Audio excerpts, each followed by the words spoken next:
क्योंकि बंधुओं, युद्ध के समय पांडवों ने स्वजन समुदाय के वध के हेतु उनके दोष से निवृत्त होने के लिए 3 अश्वमेध यज्ञ किए। लेकिन आप जानते हो, जब युद्ध होता है तो संहार होता है, विनाश होता है, धन धान्य खत्म हो जाते हैं। पांडवों के भी खत्म हो गए। भगवान श्री कृष्ण जी ने बताया कि थोड़ी दूरी पर राजा मर्द ने यज्ञ किया था, और इतना बड़ा यज्ञ किया था, बर्तन तक सोने के थे, सगड़े कढ़ाइयां चिमटे सब सोने थे। पांडव जेड़े ब्राह्मण यज्ञ करवाना आए उन्हें सोने दी इट्टा दाने च दित्तियां ले गया जी, इतना धन था। ब्राह्मण ले जाने च असमर्थ हो, ये चुक्या नहीं गया, अद्धा छड्डीने चली गई। रसोइयां दिखिया ते हाड़े कम्मे दा क्या है, क्या चुक्की सकदे, पतीलू पतालू जेड़ा चुक्या बाकी सारा बोलदे तो हम तो रहता है।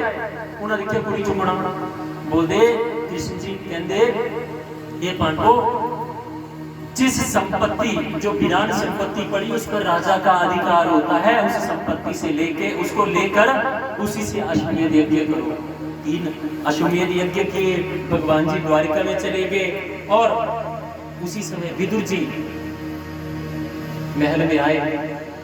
राजा धृतराष्ट्र और उनकी पत्नी को कहते हैं, पांडवों के साथ इतना बुरा करने वाले आप लोग आज भी पांडवों के टुकड़ों पे पड़ रहे हो, शर्म आनी चाहिए आपको। पूरी जिंदगी गवा दी, अब बुढ़ापे में आए हो, अभी वो नहीं छूट रहा। जैसे कुत्तों को टुकड़े डाले जाते हैं ना, वो तो आपको पिताजी करके बोल रहे हैं, लेकिन हकीकत यही आप ये वही बचे हैं। अगर थोड़ी भी शर्म हो, थोड़ा भी अपने देहा अपना ईमान हो कुछ, तो इस स्थान को त्यागो और वन में जाके तपस्या करो। हम अंधे इक्की ने पट्टी बनी हो करी पियां अंधे बोले, महाराज मैं नहीं चलना तो जो, पर अपनी अंतिम अपनी गति दिखा कुछ होए, मोह माया चक्र च फंसे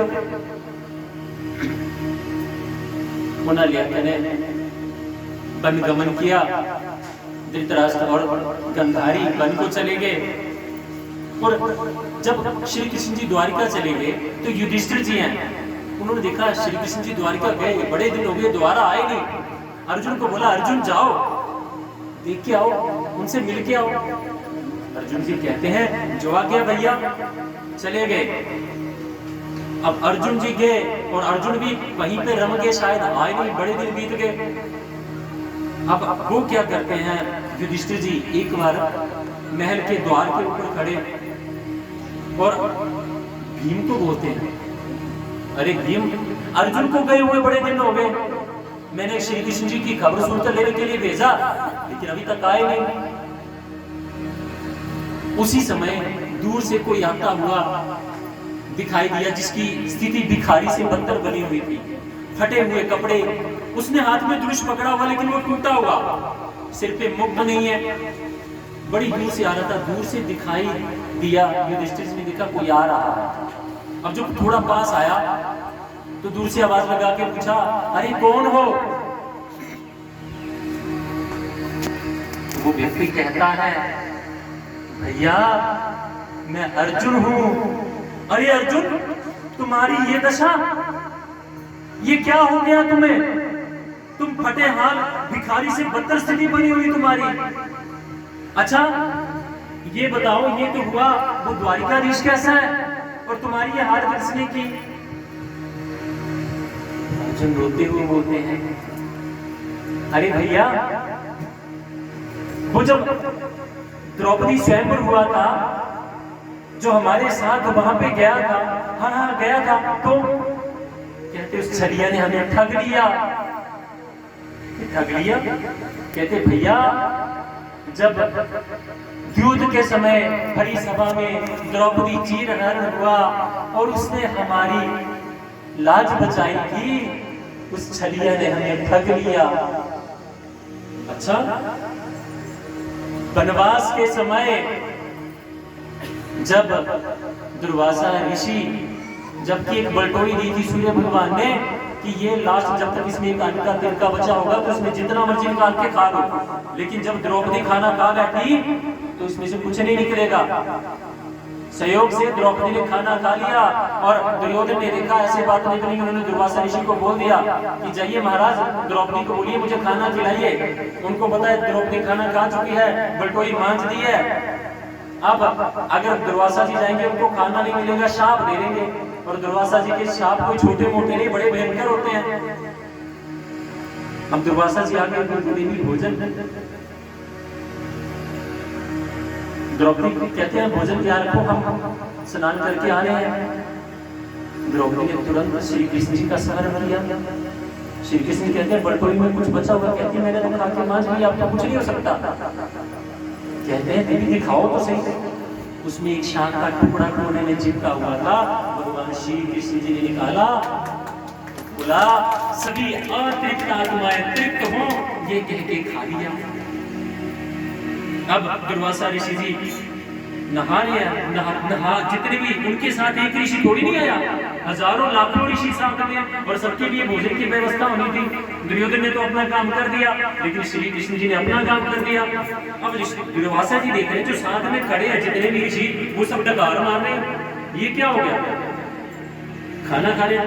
अब मतलब खाना खाने के बाद जो डकार आता है वो आ रहा है, क्योंकि भगवान श्री कृष्ण ने समस्त संसार तृप्त कर दिया। अब युधिष्ठिर जी बोले दुर्वासा जी प्रभु जी चलिए खाने के लिए। कहते खाना तो हो गया, हम तो अपने आश्रम को जा रहे हैं। कहते भैया उस समय हमें बचाने वाले कन्हैया ने हमें ठग लिया। कहते अर्जुन ऐसी बहकी बातें क्यों कर रहे हो? अरे सच्चाई बताओ ना, क्या हुआ? भैया निवास करने वाला है, उसने हमें ठग लिया। क्या हुआ? भैया उन भगवान श्री कृष्ण जी ने इस लोक का त्याग कर दिया और परलोक गमन कर गए। बंधुओं इतना बोलने की देरी की और माता कुंती के कानों में आवाज पड़ी, तुरंत शरीर त्याग दिया उन्होंने। कहते हैं तुम्हारी दशा किसने की? कहते हैं भैया मेरी गांडीव की टंकार से पूरी सृष्टि गूंजती थी। आज जंगल में रहने वाले उन प्राणियों ने युद्ध में मेरी दुर्दशा कर दी। जिस कृष्ण के बल पे मैं त्रिलोकी विजय करने का सामर्थ्य रखता था, आज उस कृष्ण ने हमें ठग लिया। हम आज अनाथ हो गए मेरे भैया। युधिष्ठिर जी सांत्वना देते हैं। इस तरह से पांडवों ने जब देखा तो जो राजा परीक्षित है, जो उनका पुत्र जिसकी भगवान श्री कृष्ण जी ने रक्षा की थी, उसको अपना राज्य प्रदान करके वन की यात्रा आरंभ की। जब परीक्षित जी का जन्म हुआ, राज्य बड़े हुए, राज्य प्रदान करके पांडव वन को चले गए। परीक्षित जी बड़े अच्छे राजा थे, प्रजा के दुख से दुखी, प्रजा के सुख से सुखी। राज्य में किसी भी तरह का उत्पात नहीं था, सारी प्रजा सुखी, हर कोई भरपेट खाना खाता था। एक दिन राजा परीक्षित के मन में आया कि मैं वन में जाके देखूं, राज्य में जाके देखूं कि प्रजा कैसी है। जंगल में, राज्य में घूमते घूमते जंगल में पहुंच गए। अब जंगल में जब घूमते हुए थके हारे, प्यास से व्याकुल हुए, जब वहां से निकल रहे थे, जा रहे थे, तो एक गाय और एक बछड़ा आंसू बहाते हुए जा रहे थे। राजा परीक्षित जी ने देखा पीछे पीछे उनके दुष्ट चल रहा है, जो उनको मार रहा है वो काले रंग का है। वो जो बैल है इसके 3 पांव होते हैं, एक पांव पर लंगड़ा के चल रहा है। परीक्षित जी आया और भयंकर गर्जना करते हुए बोलते, ए पापी तू क्या कर रहा है? मेरे राज्य में तुझे ये किसने अधिकार दिया कि तू गौ माता और एक विष्णु को मेरे होते हुए सता रहा है? अब बैल और गाय की तरफ देख के परीक्षित पूछे, आप कौन हो? ओहो, मैंने पहचान लिया, आप गौ माता, पृथ्वी रूपी गौ माता हो, और आप वृषभ रूप में धर्म हो, जिनके की 3 पैर कलयुग के दुष्प्रभाव से टूट गए हैं, ये गौ माता ने कहा। और भगवान श्री कृष्ण जी के परधाम जाने के बाद हमारी ये दुर्दशा हुई है। उन्होंने कहा, माता जी घबराओ मत, मैं अभी इस दुष्ट का वध कर देता हूँ। तुरंत तलवार निकाली और कलयुग के सामने खड़े हो गए। अरे मूर्ख, कौन है तू? कलयुग भयंकर गर्जना करके कहता है, महाराज मैं कली हूँ। कहते, तुझे मेरे राज्य में आने की आज्ञा किसने दी? कहते, मुझे किसी की आज्ञा की जरूरत नहीं राजन। जैसे सतयुग आया, अपना समय पूर्ण करके चला गया, द्वापर आया, अपना समय पूर्ण करके चला गया, और अब जब त्रेता आया, वो भी अपना समय पूर्ण करके चला गया, और अब मैं कलयुग हूं, अब मेरे आने का समय है, तो मुझे भी कोई रोक नहीं सकता। इसलिए जिनकी बारी थी वो चले गए, अब मेरा साम्राज्य है। कहते हैं, मेरे राज्य में मैं किसी को इतना उदंड मचाने की आज्ञा नहीं देता। जैसे ही वो प्रहार करने लगे, उन्होंने, कलयुग ने उनके तेज को देखा कि वाकई ये तो बड़े तेजी और तपस्वी हैं, मेरे आगे, इनके आगे मेरी नहीं चलेगी। तो कलयुग तुरंत चरणों में गिर पड़ा।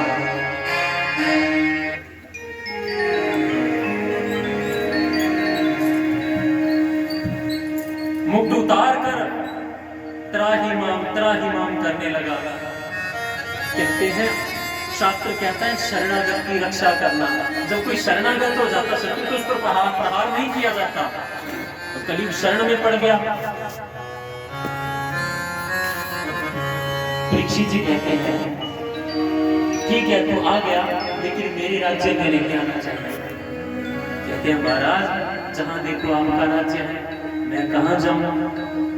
कहते, लेकिन तू तो दुर्गुणों की सार है, तेरे आने से लोग भ्रमित उत्पाती हो जाते हैं, इसलिए तू यहाँ रहने के लायक नहीं है, तू चला जा। कहते हैं, महाराज लाख गुण है, लेकिन एक गुण है मुझ में। कहते, क्या गुण है? तो कलयुग कहता है, यत् फलम नास्ति तपसा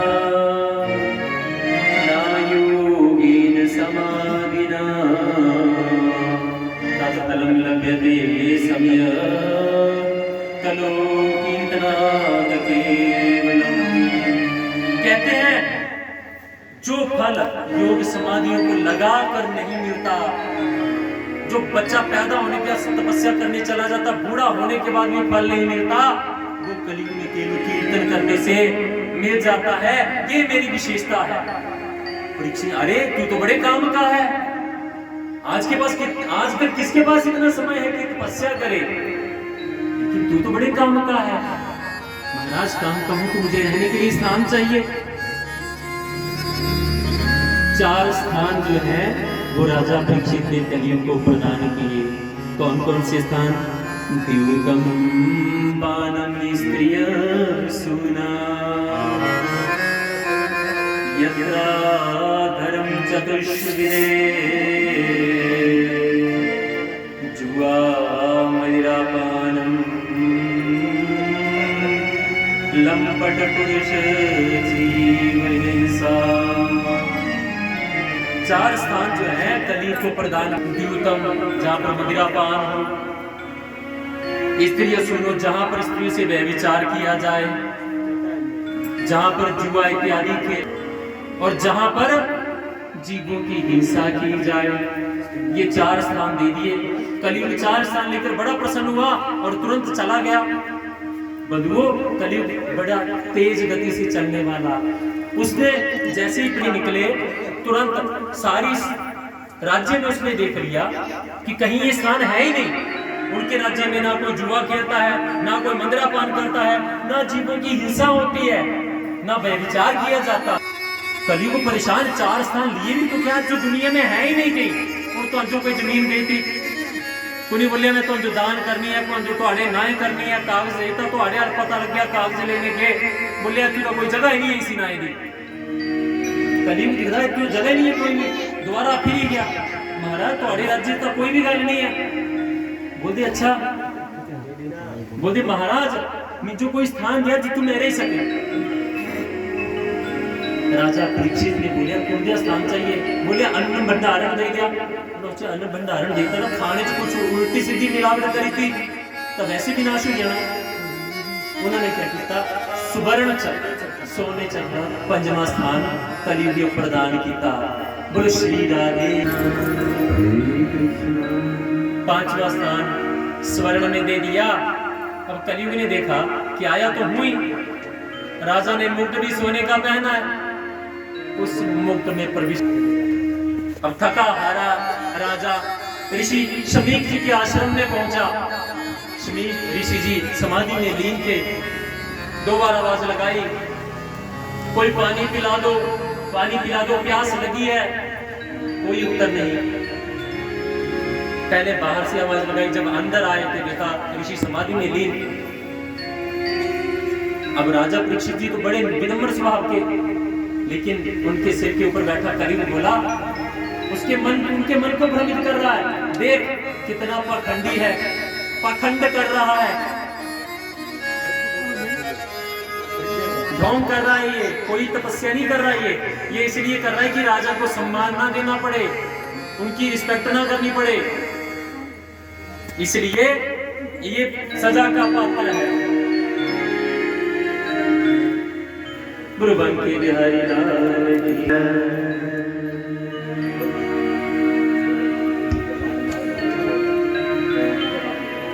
श्री कृष्ण गोविंद मुरारी हे नाथ नारायण वासुदेवा। श्री कृष्ण गोविंद हरे हे नाथ नारायण वासुदेवा। हे नाथ नारायण वासुदेवा। हे नाथ नारायण वासुदेवा। श्री कृष्ण गोविंद हरे हे नाथ नारायण वासुदेवा। श्री कृष्ण गोविंद हरे मुरारी हे नाथ नारायण वासुदेवा। रंग परियां नाल शाम दे लाइयां अखियां रंग परियां शाम दे लाइयां अखियां रंग परियां नाल शाम दे लाइयां अखियां नए बदियां विच सपनाइयां अखियां प्रेम दियां विच सब संग दे लाइयां अखियां दियां ओ अखियां प्रेम दियां विच सत संग दे लाइयां अखियां प्रेम दियां विच सत संग दे लाइयां अखियां प्रेम दियां विच सत संग दे लाइयां अखियां प्रेम दियां विच सत संग दे लाइयां अखियां लाइयां मीरा भाई ने अखियां लाइयां मीरा भाई ने ओ अखियां लाइयां मीरा भाई ने लाइयां मीरा भाई ने ओ ठहर दे प्याले उन्हां ने पीते ठहर दे प्याले उन्हां ने पीते उन्हां ने लालियां अखियां ओ अखियां रंग भरियां नाल शाम दे लाइयां ओ अखियां रंग भरियां नाल शाम दे लाइयां। श्री राधे गुरु बाबू की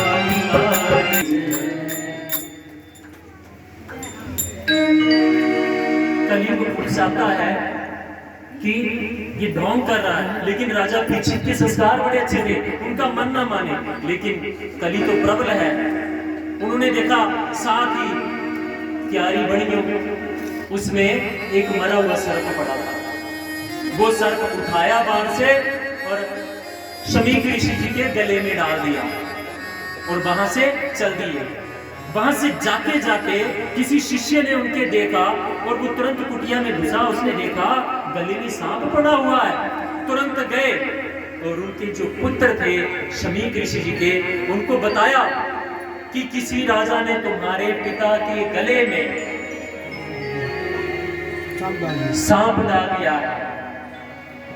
श्रृंगी ऋषि उस समय नदी में स्नान कर रहे थे। अच्छा, ऐसा कर दिया।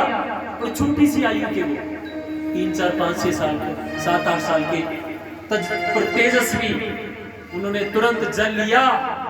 ऐसी दुष्टता करने वाले को 7वें दिन तक्षक नाग काटेगा और ये मेरा शाप किसी से ताले से नहीं टलेगा, ये कह के जल संकल्पित कर दिया। और तुरंत भागते हुए आश्रम में आए, देखा शमीक ऋषि जी के गले में सांप पड़ा हुआ है। जोर जोर से रो रहे हैं, हाँ पिताजी, हाँ पिताजी, हिला रहे हैं, उठो। गले से सांप निकाला। अचानक पिता की समाधि छूटी, गले में सांप। कहते पिताजी ये सांप, अरे तो क्या हुआ, सांप डाला है। कहते किसी ने आपका अपमान किया है। कहते बेटा इसमें अपमान क्या, संत तो अपमान और मान से परे होते हैं। कहते हैं उनको तो दंड मिलना चाहिए। कहते हैं कोई दंड नहीं। कहते मैं उनको दंड दे चुका हूं। पहले वो थे कौन? कहते महाराज पता नहीं वो कौन थे। कहते कि तुमने शाप क्या दिया? कहते 7वें दिन तक्षक के डसने से मृत्यु हो जाएगी। कहते बिना सोचे शाप दे दिया। कहते हाँ महाराज मैंने तो शाप दे दिया। अब शमीक ऋषि जी ने सोचा कौन होगा। उन्होंने ध्यान लगाया तो ध्यान में राजा परीक्षित जी आए। अब आंखें बंद की, ध्यान लगाया, राजा परीक्षित जी आए, आंखें खोली, हैरान होके कि नहीं नहीं ये गलत, ऐसा नहीं हो सकता। देखिए अगर आपका चरित्र अच्छा है ना, आप सदाचारी हो, सन्मार्गी हो, सही राह पे चलने वाले हो ना, कोई इल्जाम नहीं लगाएगा ना उस बंदे ने चोरी की है। नहीं नहीं ये नहीं हो सकता जी, हाँ सब कुछ मन नहीं सकते। सूर्योदय और लियांगा तो अपना काम नहीं छटी सकता, वो बड़ा सच्चा बंदा है। अगर हमारा चरित्र अच्छा हो तो यकीन नहीं होता।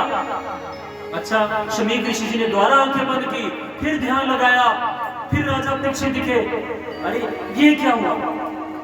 अपने बेटों के दारे मूर्ख, तूने ये क्या कर दिया?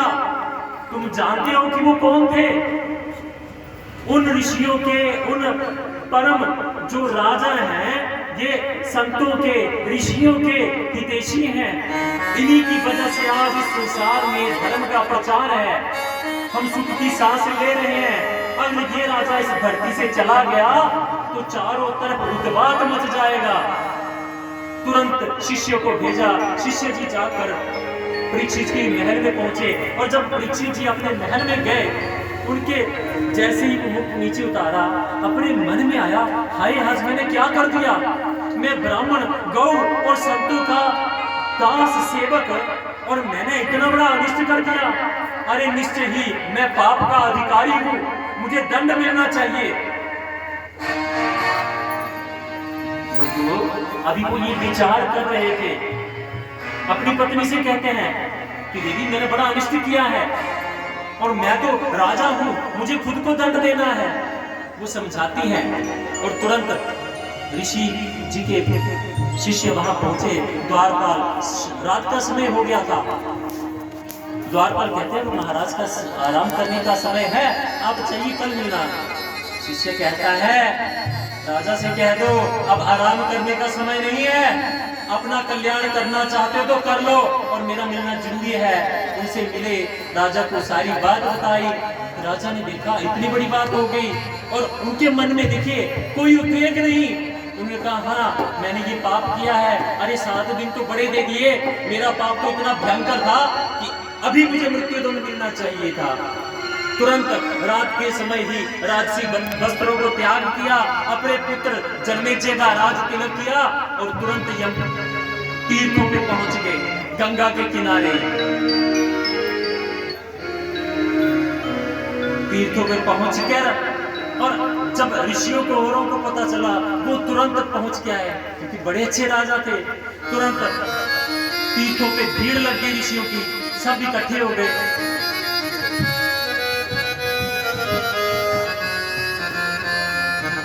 अब मन में विचार है कि किसी तरह से यहाँ से मुक्त हो जाऊं, लेकिन मुक्त कैसे हो?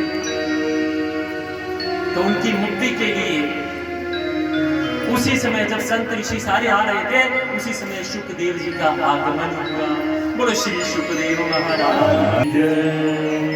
शुकदेव जी आए, राजा परीक्षित जी ने छोटे से बच्चे ये ज्ञान देने वाले हैं, मन में विस्मय हुआ, लेकिन नहीं, पता है संत तेजस्वी होते हैं। जैसे ही आसन ग्रहण किया शुकदेव जी ने, तो परीक्षित जी आए, चरणों में गिरे, प्रणाम किया और एक ही प्रश्न पूछा, म्रियमाणस्य किम कर्तव्यम, मरने वाले का क्या कर्तव्य है? और फिर स्तुति करते हैं कि आप तो मेरे लिए सदगुरु बन के आए हो। मैं जब माता के गर्भ में था तब भी मुझे ब्रह्म शिरस्त्र मारने के लिए आया, तो श्री कृष्ण जी ने मेरी सहायता की, और आज संयोग देखिए कि आप मेरे लिए आए। रब मेरा सतगुरु बन के आया मैं।